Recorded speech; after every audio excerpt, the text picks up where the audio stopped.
because of vested interest in canines.org, they're a 501c nonprofit. They provide ballistic vests at no cost for police canines, so there's no excuse.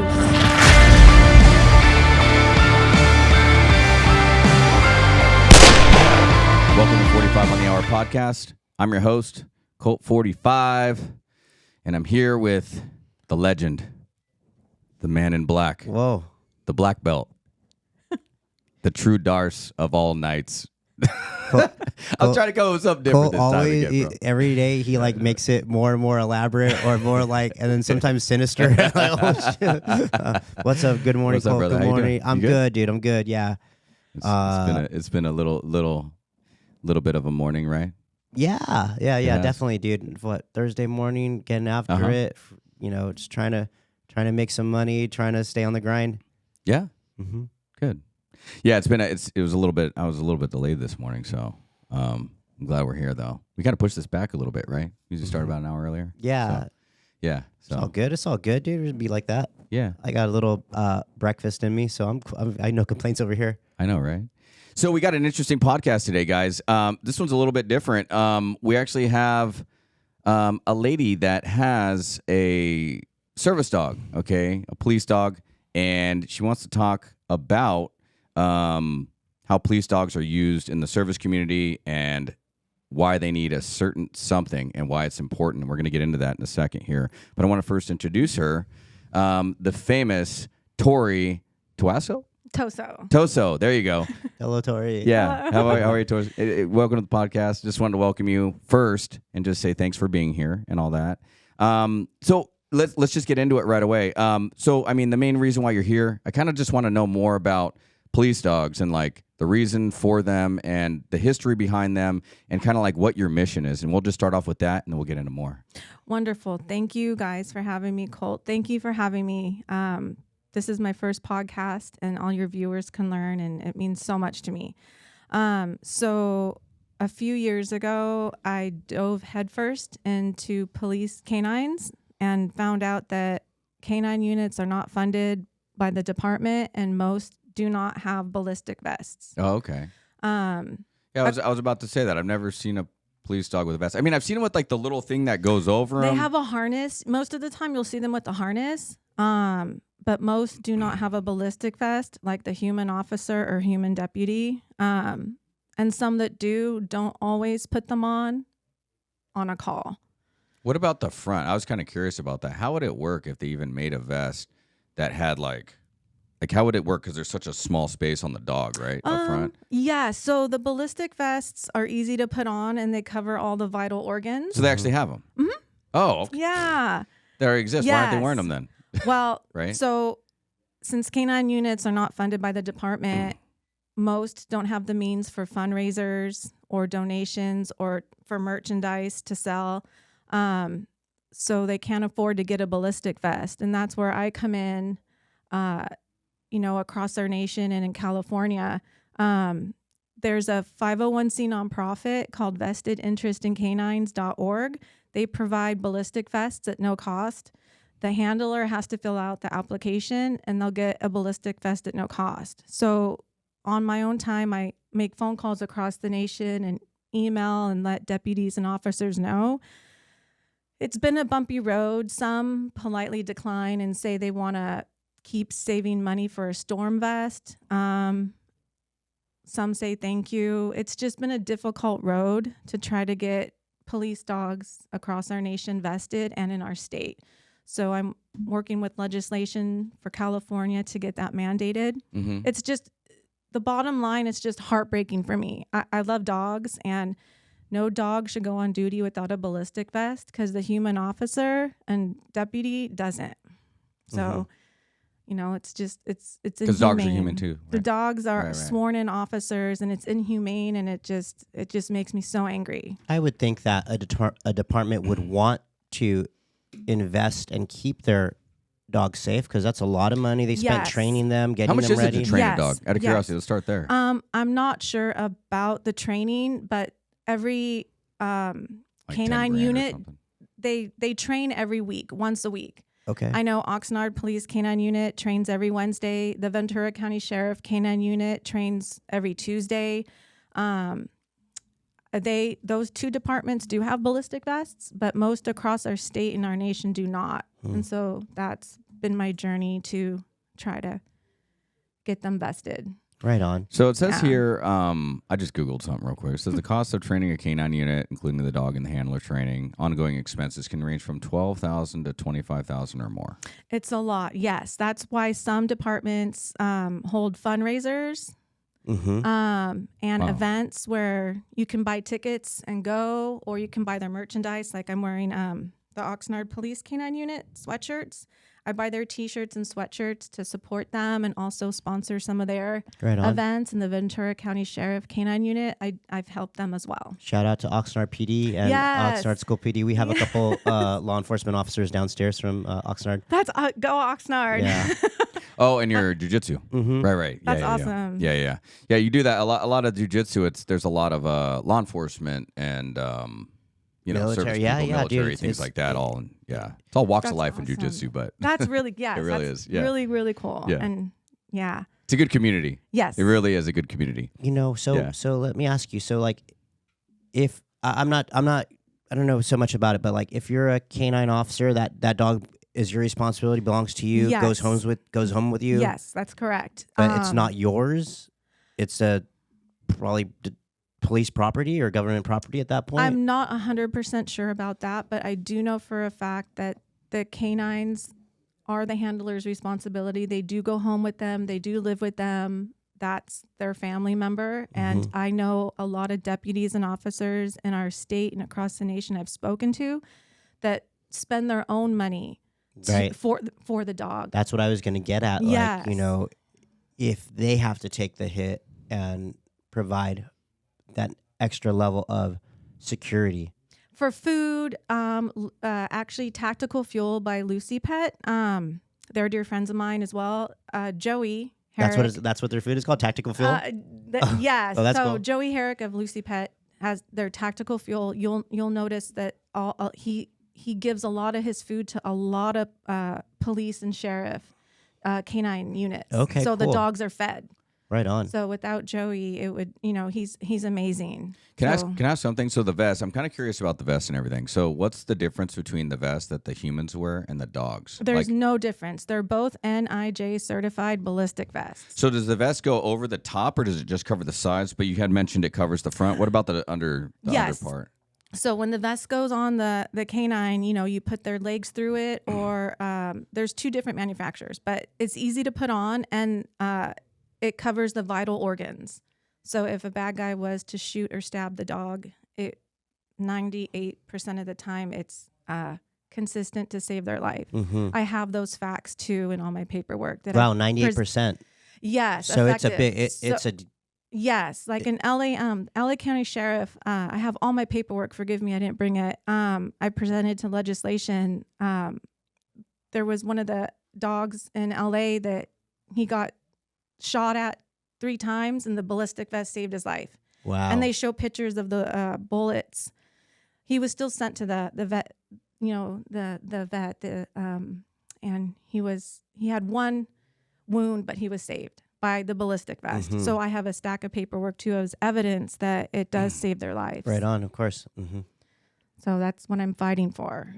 A lot of times too, I think when they send a canine, it's already at a situation where they don't want to send an officer. Correct. Right? So Correct. They are going headfirst into danger. Correct. So canine units are specialty units. Not every police department has one. So if the call is deemed too dangerous for a human, they send in the dog, which also makes some people upset that, why would you put a dog in that danger but not a human? So it's really a sensitive subject that I'm fighting for. But I love dogs and I love animals. So, if you're going to send them in, it's my job, my mission to make sure every dog has a ballistic vest so they have a fighting chance to make it through that call and to get back in the squad and go home. Right on. I like that. Yeah. So basically, you're an advocate for. Are you a police officer too? I'm not.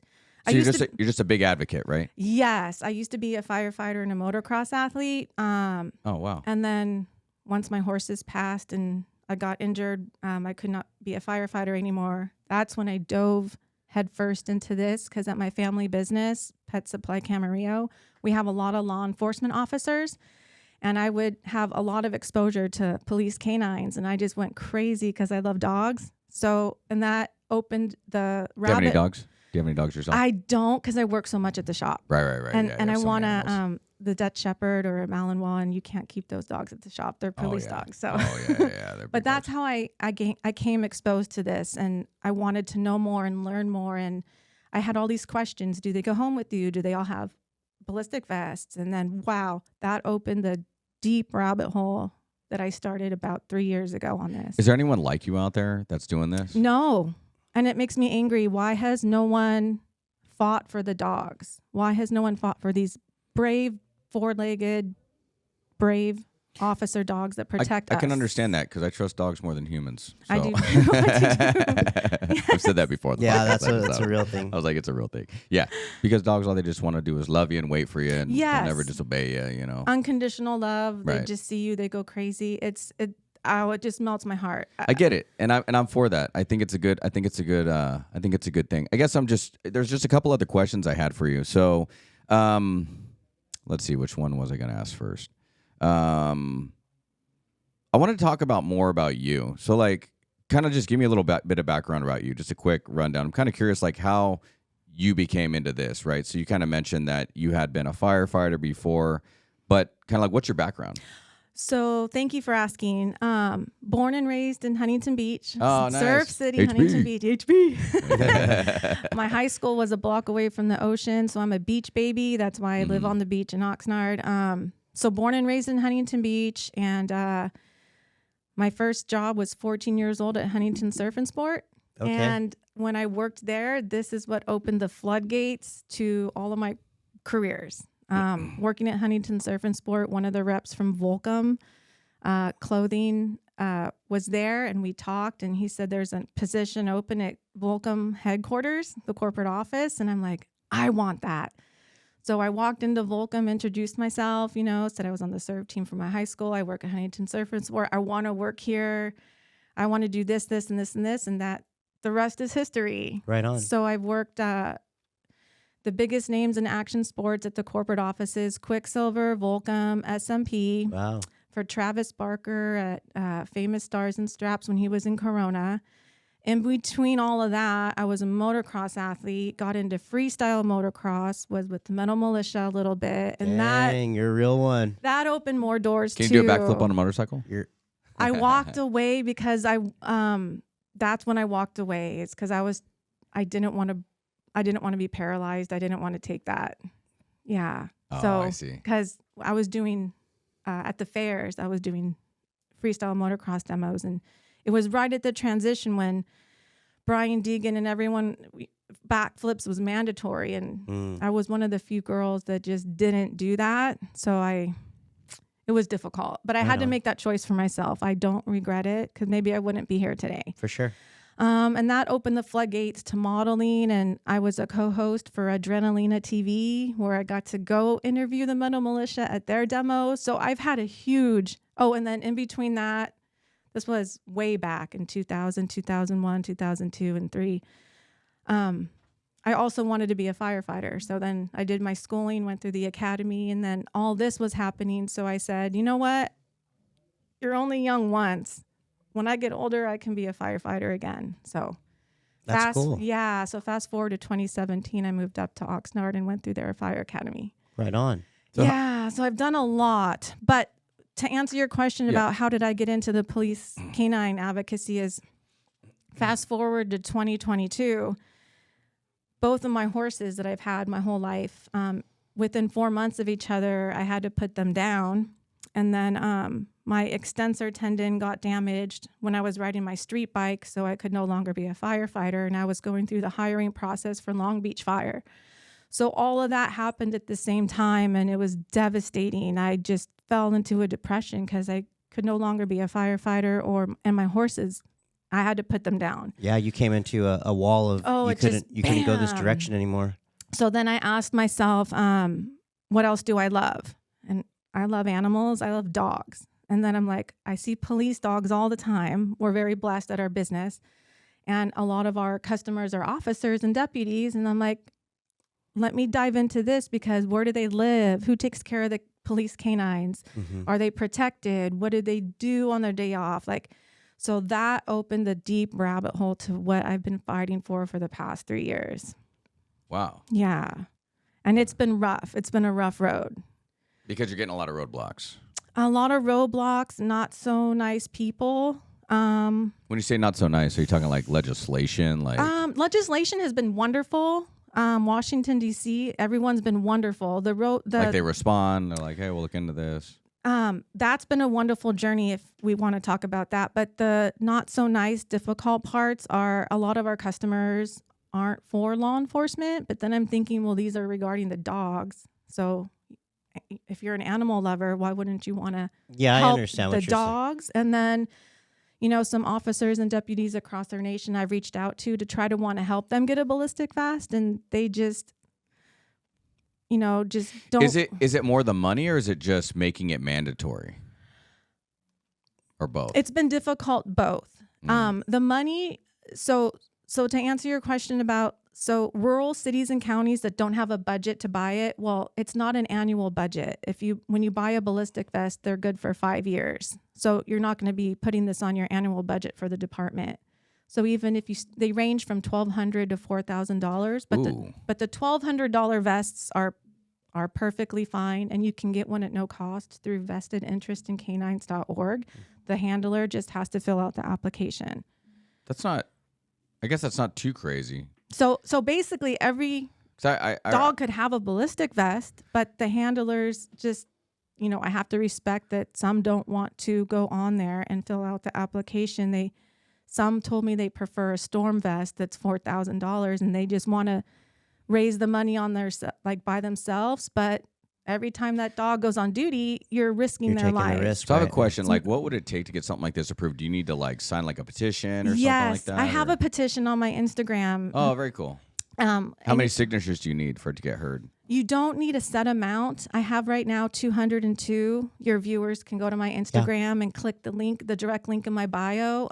What's your IG handle, real quick? Pardon? Your Instagram handle. What is it? One more time. Oh, my Instagram is TORI_police canine advocate. Okay. And I don't want to send it off to Governor Newsom yet until I have about 300 or 400, and I have about 202, and that's to get ballistic vests mandated in the state of California. And so say once it passes and it's mandated, and say a department says, well, I still can't afford the one-time fee of $1,200 for every 5 years. Well, I have the answer. You don't have to pay for it. You can go to vestedinterestincanines.org, fill out the application, and you get your ballistic vest for your canines at no cost. So there's no excuse. We had to change the no culture. excuse. You need this. Yeah. So everyone can have one. Everyone can literally have a ballistic vest for their canine across our nation and our state.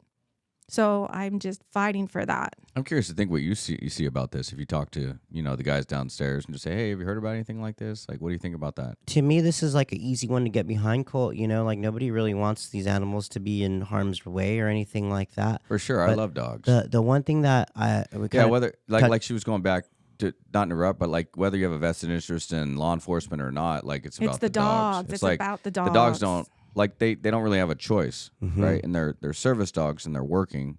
They don't get a salary, I'm assuming. No, correct. Obviously, that sounds silly, but at the same time, it's like, well... Oh, it's not silly. They risk their lives. They're beautiful, brave. They're loyal to their handler. They love us unconditionally. Please give them a vest, they're Save their protecting us. Right.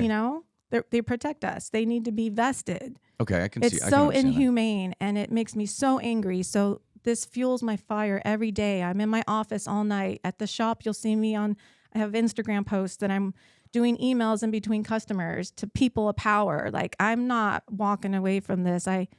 Everything I've done in my life, I've given 500%. This is your passion. I love dogs. I love it. I love dogs. I just love dogs. Sorry to interrupt you earlier before. I wanted you to continue what you were saying. Oh, I was just wanted to get that out. We were all talking in the beginning before the podcast went live, but the small amount that I've been around, a canine, was in the military, and I just remember them the handlers treating the the dog like just like as a piece of equipment.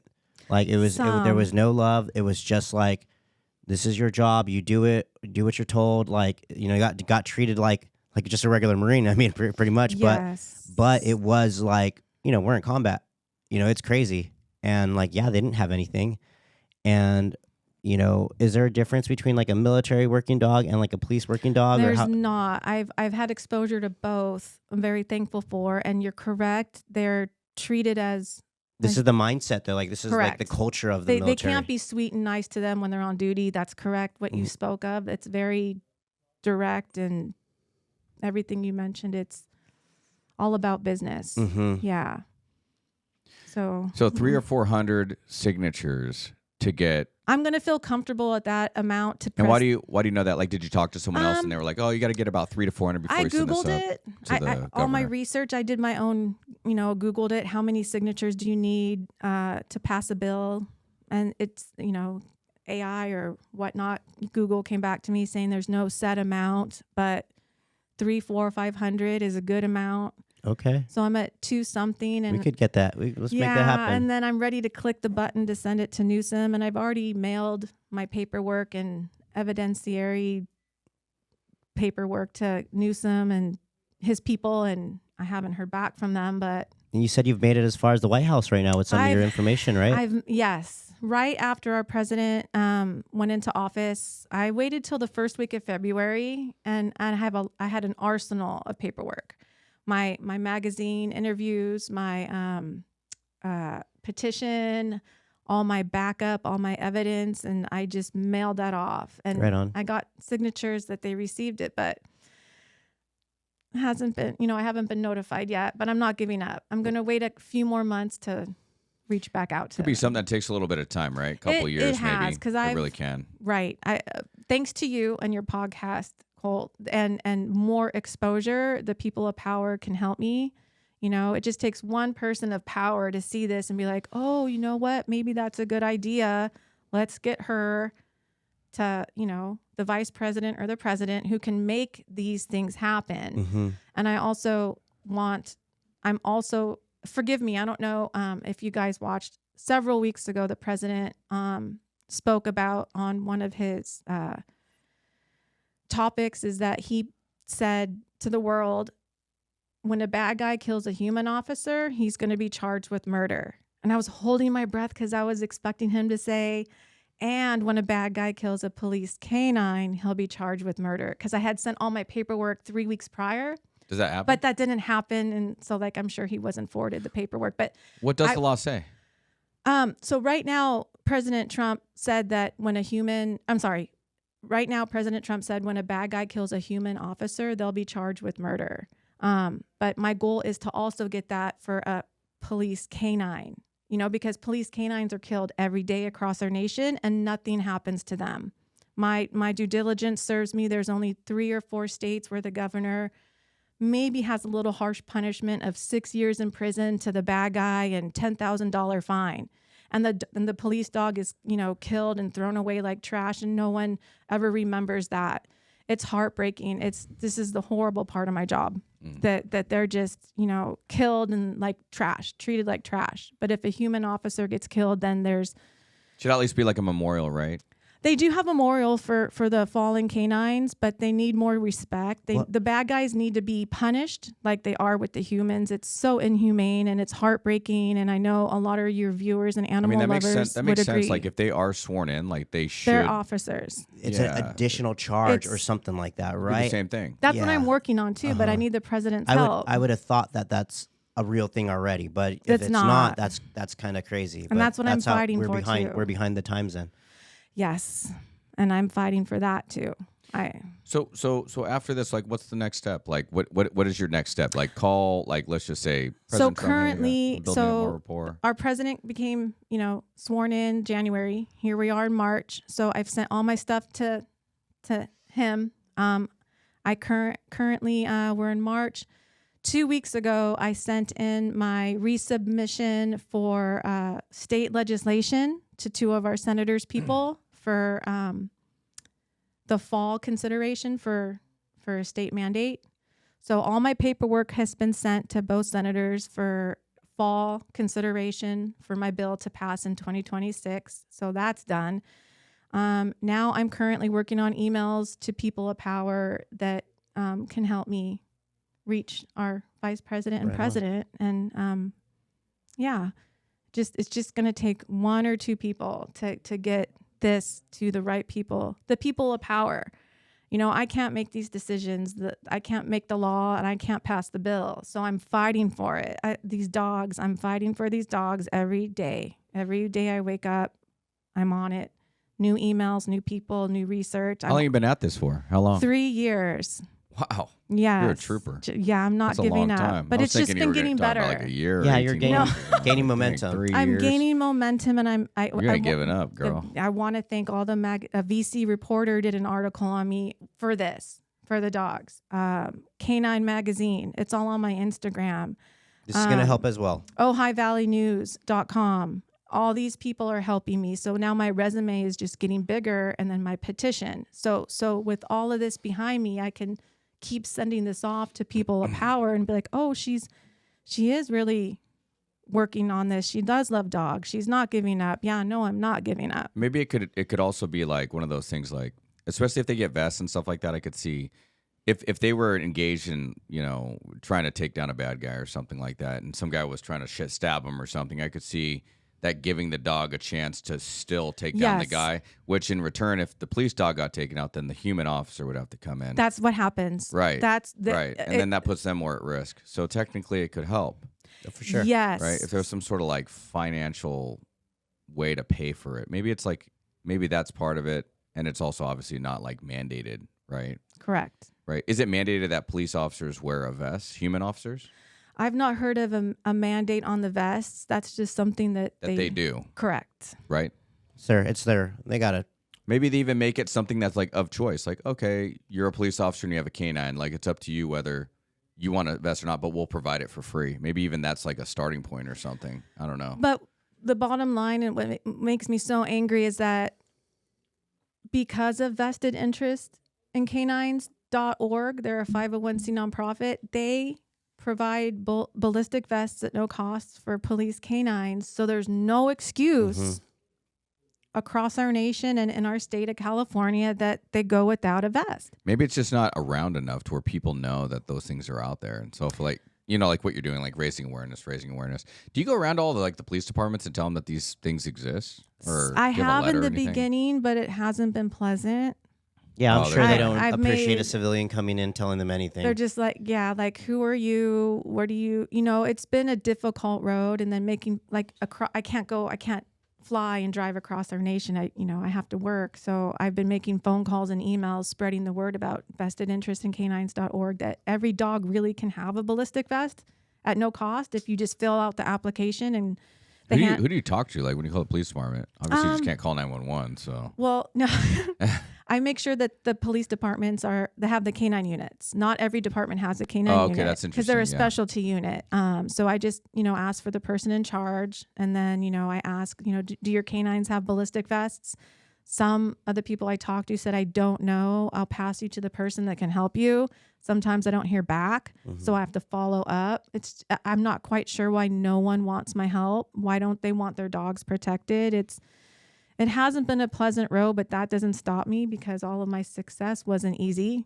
Blood, sweat, and tears is my whole life for my success, everything I've done. So this is like, okay, next. Nothing new. Okay, nothing new. Whenever you want to accomplish something, like it's always uphill All battle. it takes is one door to be open, right? Yes, it doesn't bother me at all. I take nothing personally because these people don't know me. They're just like, okay, this girl loves dogs. She's calm. Like, it's like they don't know you. You can't take anything personally. And I have very thick skin. So this battle, I'm not stopping till we win. Right on. I'm not stopping. I'm not slowing down. It's just getting better.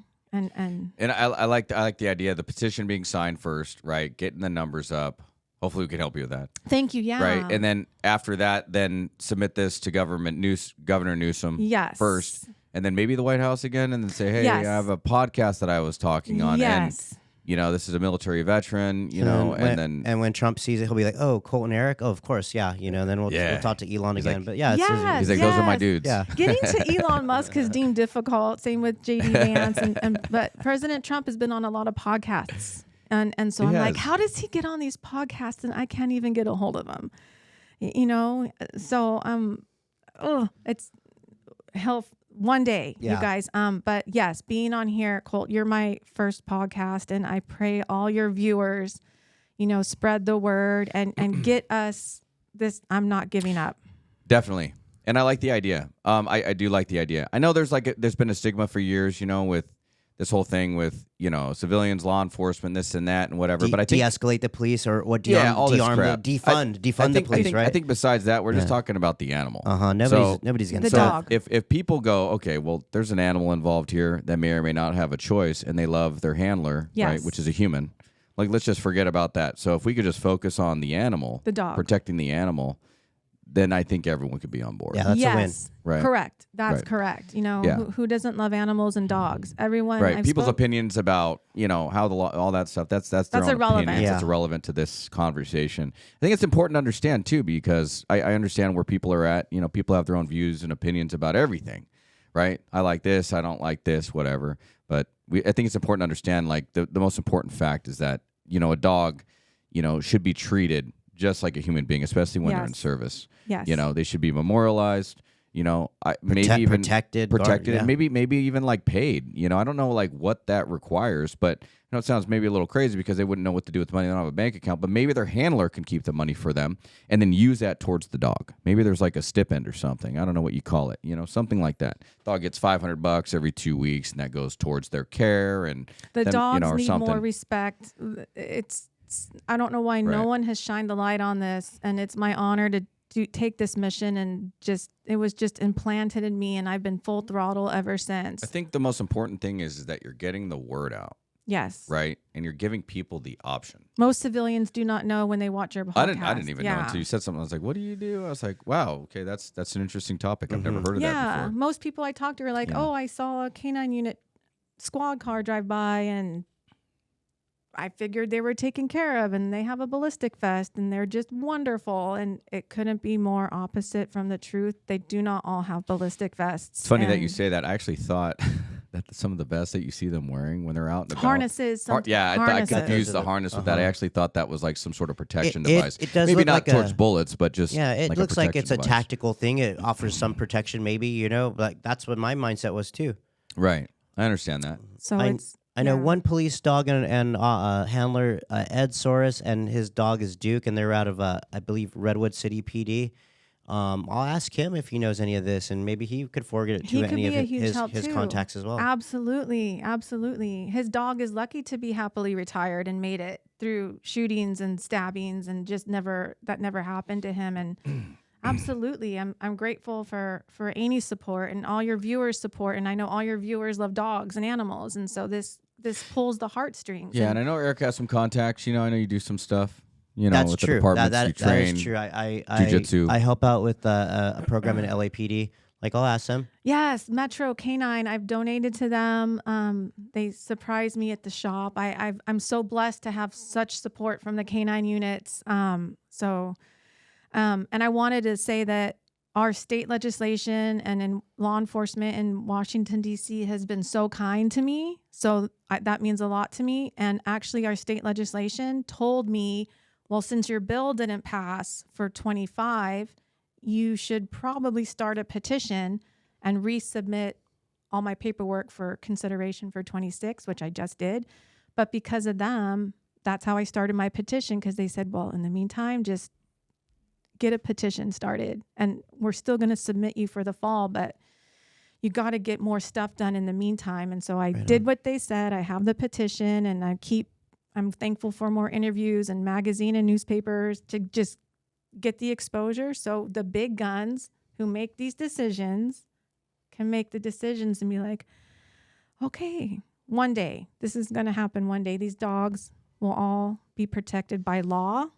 My goal is to get them all protected by law. When a bad guy kills them, they get charged with murder, just like President Trump said of the human officers. And every dog we need to get a ballistic vest in our nation. And it's, like I said a few times here, vestedinterestincanines.org is a 501c nonprofit that will give the handler that ballistic vest for the dog at no cost. There's opportunity there. No cost. No excuse. No excuse. Just fill out the application. So it's deemed, you can, this is all doable. Now, I got a question for you. So, like, the officers out in the field, I'm pretty sure you've done some talking, interviews, I don't know, whatever you want to call it. Yes. What are you getting back from these guys, these canine handlers? That's what they're called, right? Correct. What are you getting back from these guys? Are they saying, like, oh, yeah, that totally makes sense. Yeah, let's get this going. Or is it kind of like a 50-50? It's like kind of like they care, but they don't care. Like, what is it?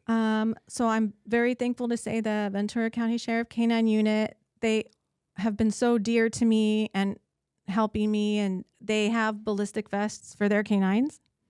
Same with Oxnard Police Canine Unit. The ones that I've been talking to that do not have them, like I said, it's been difficult. I don't know why they don't want to go apply and fill out the application to get a ballistic vest. They don't tell me why. Some say thank you, we'll pass the information on to that handler, because most of the time I can't get a hold of the handler. Most have Instagram for their canine, so I reach out to them that way. So sometimes I don't hear back, and sometimes I do. Right on. It's difficult because I wish I could just drive and fly and be like in person. But over the phone and email has been difficult because you don't have to open your email. Yeah, and I've done a little bit of research in the past about certain things getting passed and stuff like that. And I know it can take a while, especially if you're the only person doing it. Yes. You know, and it can take a while. And what I mean by a while is years. That's correct. And that doesn't mean to discourage anybody. That means that, like, it's just one of those things. It's just going to take a little bit of time. That is correct. So that's why our state legislation told me, well, your bill didn't pass in the fall of 24 for 25, and they can't tell me why. So in the meantime, do a petition and do whatever you can to fight, because legislation moves slow. But if my bill is going to be presented again in fall of 25 for consideration to pass in 26. And so if it passes, it'll move quickly. It's just the people of power in that room that, look through the bills. It's up to them. Yeah, and I'm looking at it right now. It just says the law varies ranging, and it just talks about how long it takes to actually pass the bill once it's there. But it does say a few years. It goes into like types of breakdowns, right? So introduction and committee action. A bill's introduced to the House of Representatives or the Senate by a member of Congress. The bill's referred to. Okay. Yes, you have to have enough votes to pass. Then there's a floor action. Then there's a conference committee. Then there's the presidential action, right? And then there's the effective date when the law goes into effect. 90 days after the adjournment. Okay, it's a process, but it's been a very slow process. That is correct. But President Trump can make this move very quickly, as he announced, to the nation a few weeks ago, that when a bad guy kills a human officer, he's going to now be charged with murder. Well, that needs to be said for the police canines. How do you get in front of? I mean, well, obviously, maybe this will help. You could send this off to him and say, "Hey, check out this podcast or something like that." He can make this happen. I don't know if he can actually see it, but maybe his people will see it and they're like, "Yeah, this is an important topic. I think this would look great." That's my goal. Right? Yeah. He can make all of these two changes happen immediately. Yeah. And I think it'd be a good topic. I think that someone else, there's going to be someone that'll pick up on this and be like, "That's interesting. I never even thought about that. What about the dog?" Yes. Maybe that's even like the slogan. What about the dog? Correct. They're sworn officers. They're sworn officers. They're officers. Yeah. There's, they have a badge. It's they're working so inhumane. And I know President Trump can help. He's the only one that can make these two issues happen now. Are the vests pretty light? Like, can the dogs move around pretty well? They can move. There is mobility. They can move around. There's videos on it on Vested Interest in Canines and Brady's CanineFund.com. Yes. Very cool. Yes. It just protects all their vital organs. So say the canine's on the bad guy, right, biting him, and the bad guy takes his gun or his knife and tries to stab him, he'll be protected on the vital organs. And, then when the officer sees him being stabbed, then that's when they'll go in and to get the bad guy and tell the dog with orders to back off. But the dog will have a fighting chance to live. Got it. I like that. That's what I'm fighting for. I love dogs so much, and they need the respect and protection just like the human deputies and officers. Well, thank you for working towards that and taking care of them. Honor. And when it passes, you're going to be the. Oh my God! You threw the first. I can sleep at night. I haven't slept. I don't get a good night's sleep at all. Once President Trump helps us, I'll be able to have my first good night of sleep. I'm gonna tag him on this podcast and he'll see it. I'm gonna DM him. Yeah, I think it's gonna be something that's gonna. I think eventually it's something that could pass. Not like I really think it could be something that passed. Oh, absolutely. They're just because they're a dog. I mean, they're an officer. They're a sworn-in officer. They protect us. They serve their community. This is so inhumane, and so I'm just grateful to be here to spread the word, to get the exposure, and yeah, every day, all day, I'm doing something. At the shop, I have my laptop open in between customers. In my office at night, I'm up super late on, okay, who else can I contact? Celebrities that are dog lovers. I've been after that, because they're people. They're really, they get a lot of exposure, and so if they talk about this, then the higher people, more people, eyes, more ears, more eyes, and like, oh, well, I know this person that can help her, or the president, or our vice president, and people of power. People of power can make this change. I'm not a person of power. I'm just the advocate, and it's my mission and duty to. I don't have any power. So I'm at everyone's mercy, and I'm grateful, and I'm very humble, and I'm so thankful to be here because all of you guys are on this journey with me. Yeah, for I sure. have so many people on this journey with me that stand beside me, forgive me, not behind, beside me, that stand beside me fighting. So every day I wake up, I'm on it, and I'm not giving up, and I have thick skin. So to everyone who is not such a nice person, well, you picked the wrong girl because I have thick skin and I'm not stopping. Right on. Yeah. You're never going to give up. Never giving gonna up. give No. I think this is good. I hope this helps. I hope this gets up to the right people. I hope the podcast helps you. And I hope that your message gets out to the right person, and then it can get into like maybe Congress or something, or even maybe just start at a state level. The wonderful news is, you guys, I've just recently learned that there's been a lot of changes in our administration. So when I was working with the Department of Justice before President Trump, it wasn't going so good, but President Trump has made a lot of changes in the Department of Justice, and they can help as well with a program and grants. So, I mean, there's a lot of positive changes in our administration, especially the Department of Justice. So even if this went into play like tomorrow nationally, it'd probably still take about 3 to 5 years to really... I don't know. President Trump makes things happen ever since he got into office. We're in March. He got in the end of January, and look at everything he's done. He can get this done this year pretty quickly. Yeah, he doesn't mess around. He doesn't mess around. Yeah. So it's pretty badass. And my family and I are Republican and Trump supporters, and we're just thrilled. And he can help. He's the only one that can help and make this effective ASAP. I think this is important across the board. I think this is something that needs to be talked about. I think it's something that could help people. Not only that, it could help the officers themselves just by protecting their animals. It allows them not to be able to enter the home if they don't need to. If they got someone hiding in there, the dog can get in there, have a second layer of protection. Yes. Maybe it doesn't, work every time, but I think it adds some sort of extra protection. Anything's better than nothing. It's right? It's really simple. The officer canine dogs just need to be protected like the human. That they both have a ballistic vest. That's it. So they both have a fighting chance to live, go home from their shift. Out of curiosity, do they have helmets for the dogs? Like some of the I've seen the SWAT military. guys. I was thinking that too. Because I was a yes. CQB Marine, so I did close quarter battles. So like we had like similar stuff. So I wore attack vest and stuff like that. Yes, military and some SWAT. I've seen the canines with the goggles and the helmet on being dropped out of the helicopter. In our branches of military, it's really cool to see. Yeah, they have it attached to them. It's so cool to see. The dog's like and this they have on the their. side. It's really cool. You ever seen that before? I don't think so. Yeah, they jump out of the plane and then the dog is literally like hooked to their vest. The harness, the vest.